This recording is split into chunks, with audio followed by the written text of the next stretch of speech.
Avant que la vidéo commence, je tiens à m'excuser. Normalement, elle aurait dû sortir hier, mais j'ai plus accès à Internet hier. Et puis, je suis tombé malade. Donc, du coup, je m'excuse par avance. Bonne vidéo à tous. Yo Mina, c'est le Bardock Sensei. Comme vous le savez, vous avez été très nombreux à me proposer justement des choix pour mon arrière-plan. Bon, je pense qu'on va changer, hein. Voilà, c'est clairement mieux.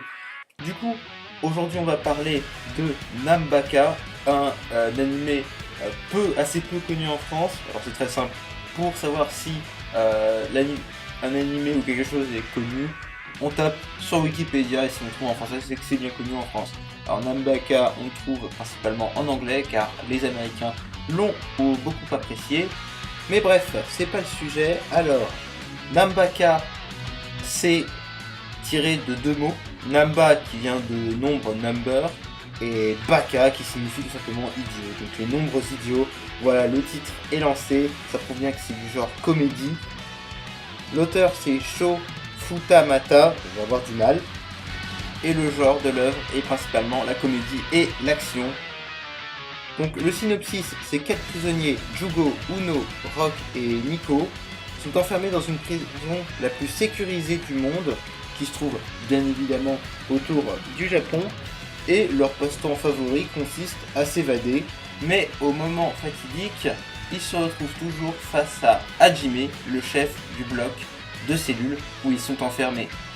Alors vous me connaissez, je vais pas en révéler trop sur l'intrigue, même si j'ai vraiment envie de beaucoup vous en parler.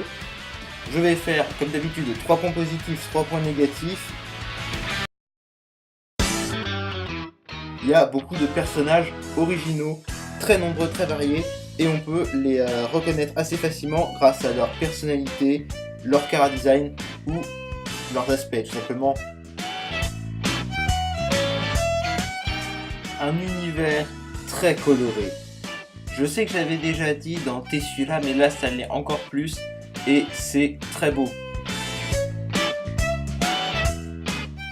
Les OST sont juste magnifiques, ils sont tous beaux et ils plaisent à l'oreille. D'ailleurs dans mes vidéos je les utilise beaucoup et ça montre à quel point je les apprécie énormément.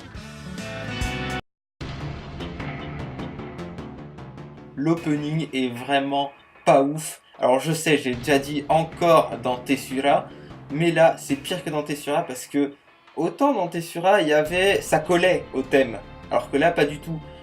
Vu que la saison 1 est beaucoup plus humour et que la saison 2 est beaucoup plus action, même si les deux cohabitent très bien ensemble, l'opening sera pas dans le thème. Soit il sera trop action pour la saison 1, soit il sera trop comédie pour la saison 2, du coup il ne va jamais et c'est bien là le problème.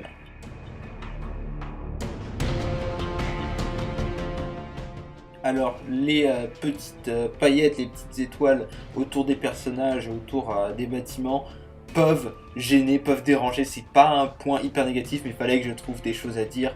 Et voilà, ça en fait partie. Parfois, faut pas déconner, il y a des choses qui sont beaucoup trop colorées. Je parle notamment du gardien Kiji, ou même du design de la prison qui sont clairement beaucoup trop colorés. Voilà, j'espère que cette vidéo vous a plu. Désolé, encore une fois, je suis malade et donc du coup, je peux ne pas être clair parfois. En tout cas, lâchez un petit pouce bleu et abonnez-vous.